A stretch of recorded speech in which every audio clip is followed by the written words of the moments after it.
Alrighty, on today's show, I just want to talk a little bit about socialism and how it sort of injects itself into a society. Um, China has been part of the Communist Party for a very long time, so we kind of see a indication of how a very large society gets involved with something like socialism. What a lot of people don't understand is that socialism is a construct of communism. There's several different types of communism. Socialism being one of them. Marxism is another. Uh, uh, Anything like that is lumped in on one word as communism. The reason why I bring this up is, I was watching a Mystery Science Theater, and one of the episodes in the Joel era is a movie called It Conquered the World. And even though it was a science fiction flick, the story uh, essentially revolved around communism and socialism. A lot of people don't understand this, but when Roger Corman put the movie out, I think it was 1956, 1957. It was the height of the Cold War. I mean, the United States was doing everything they could to fight communism on all fronts. Socialism, Marxism, whatever. So, the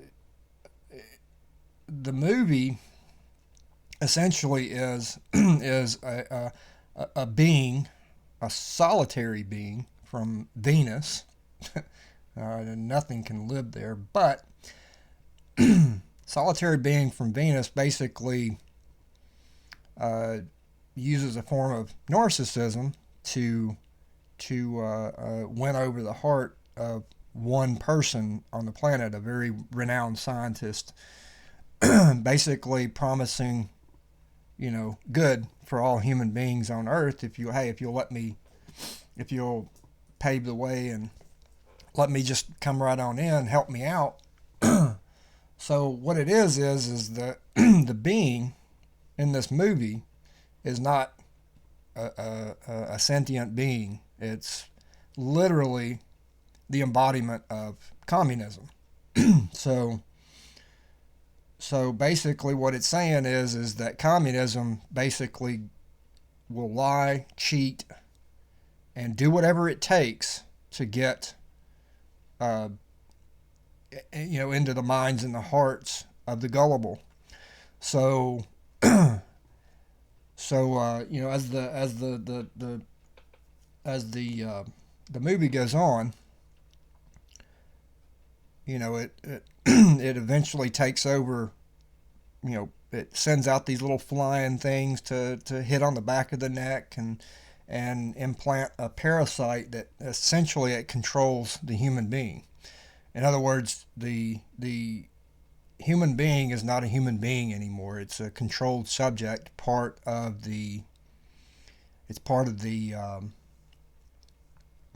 uh, the collective. What is socialism? Socialism is a collective of human beings that work to strive for the greater good. I mean, there's goods and bads to socialism, but the problem is that the goods seem good on the outside. It's kind of like a present. It's all pretty on the outside, but when you start digging deeper on the inside, you go, "Oh, I see what's going on. I just I got a box full of crap." And that's what socialism is. That's what communism is. Communism, essentially, it hides in order to win over as many people as possible, and then when it has won over a certain amount of people, it's kind of hard to get rid of. Sort of like a cancer. Cancer, in its early stages, early detectable, it's pretty easy to get rid of it. But when cancer has gone into stage 3 and stage 4, well, it's a little bit different. So I think it's important to note that that socialism and therefore communism, actually, I'm just going to, from now on, I'm just not going to say socialism anymore, because socialism is part of communism. It is straight up communism. And I know I'm sounding like a baby boomer right now. Communism is the devil, and we got to eradicate communism. Communism is going to take over this country. Get off my lawn. Anybody that listens to this and has this mentality that I'm a boomer, or they go, okay, boomer, with that statement, please, I'm going to tell you right here, you don't have a fucking leg to sit on. So, you can take that to the bank, because communism has very well alive today. And, we're seeing that with China and Hong Kong, the Hong Kong protests. You've got these Hong Kong people, they're waving American flags and singing our anthem. They want to be free from communism. And I hate to say it, they're going to die doing it.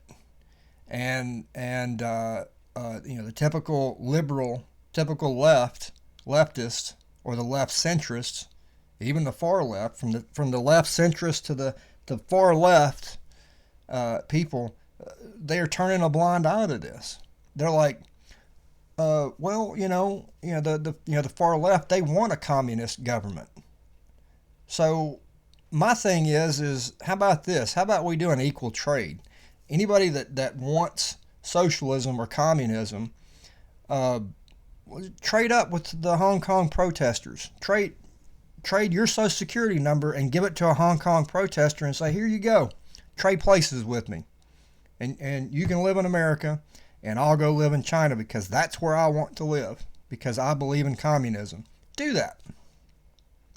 So, back to the movie, It Conquered the World. It stars Lee Van Cleef, Beverly Garland, and Peter Graves.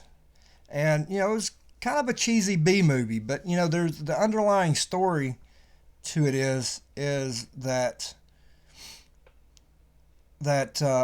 it essentially basically shows how communism sets itself in and infects a society, and then it takes one person to see right through it and eventually put a stop to it. And the ending to the movie was just so, most people, in Mystery Science Theater, they make fun of the ending, when Peter Graves makes his ending statement just before the end sign. They make fun of it, and say it's boring and da-da-da-da-da. But when you actually disseminate what he's actually saying, it makes a lot of sense when you compare the movie to communism, or communism trying to infect America. And I think this is what's important. This is something that we have to be vigilant on, and we have to really understand how communism, and this can also be taken with other regimes. I'm not going to say what regimes these are, because I'll get demonetized and I'll get smacked down, and people will tell me, oh, you can't, you're racist, you're a boomer, you're racist, you're whatever. That people are going to say that. People are going to say that because they don't agree with this. Well, the thing about it is for the people that don't agree with this, I want to tell you, watch this movie and watch it with a clear mind, and replace the being from Venus with communism, and that also includes socialism, and put it in that perspective. Watch the end of the movie.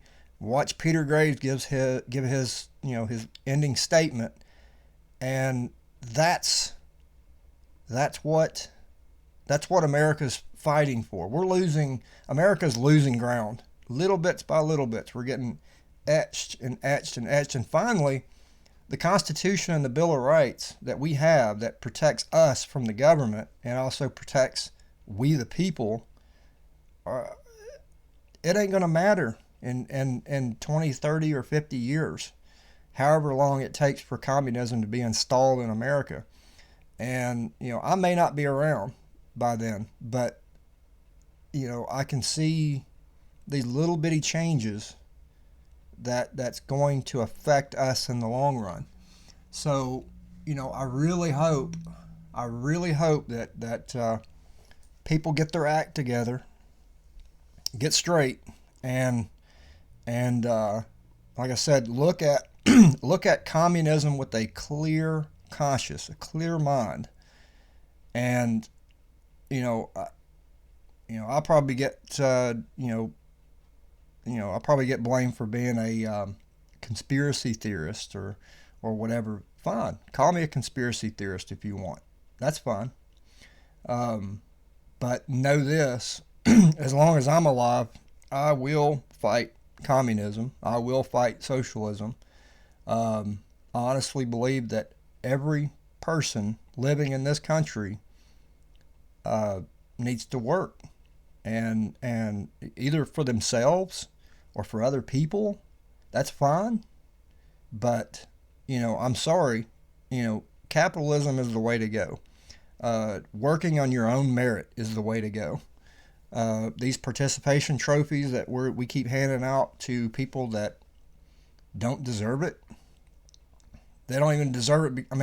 Participation trophies are one thing. I remember that, growing up as a kid on a baseball team. I remember it was 1979, and I'd get the third place all-star or whatever because I did certain things during the season, but then everybody else would get a participation trophy. I'm like, they didn't do anything. They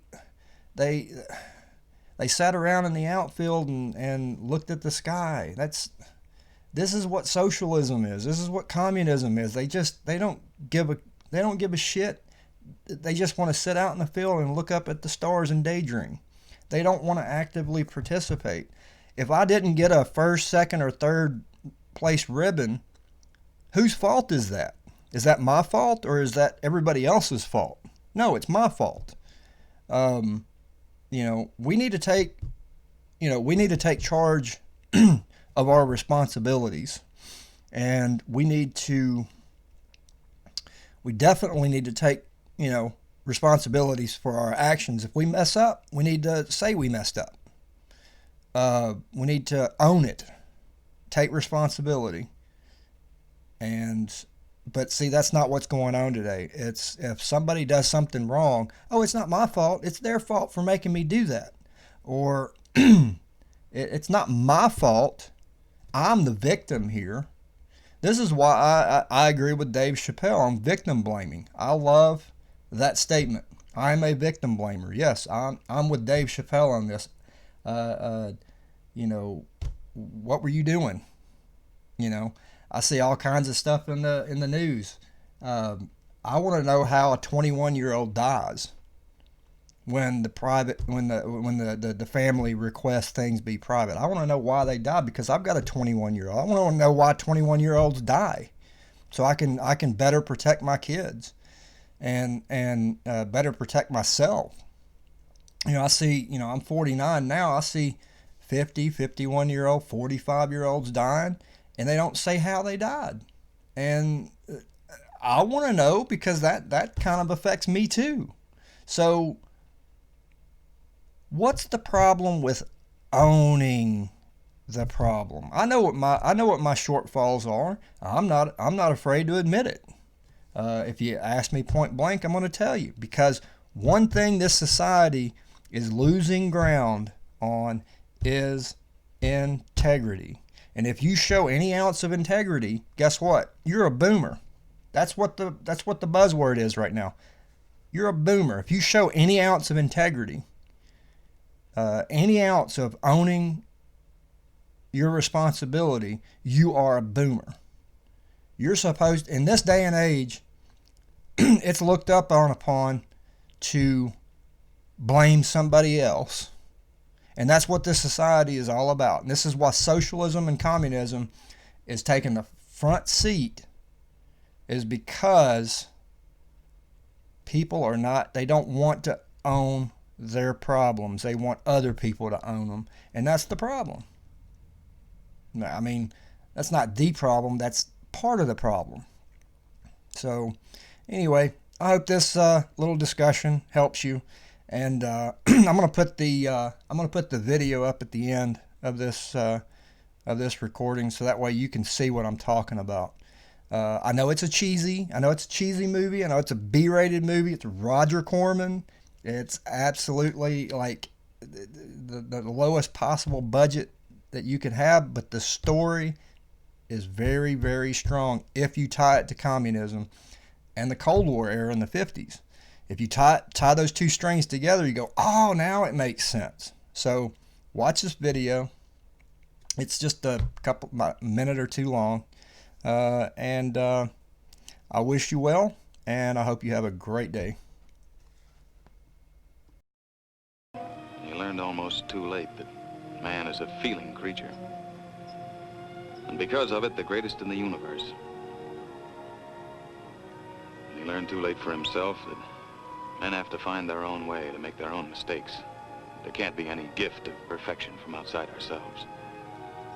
And when men seek such perfection, they find only death, fire, loss, disillusionment, and the end of everything that's gone forward.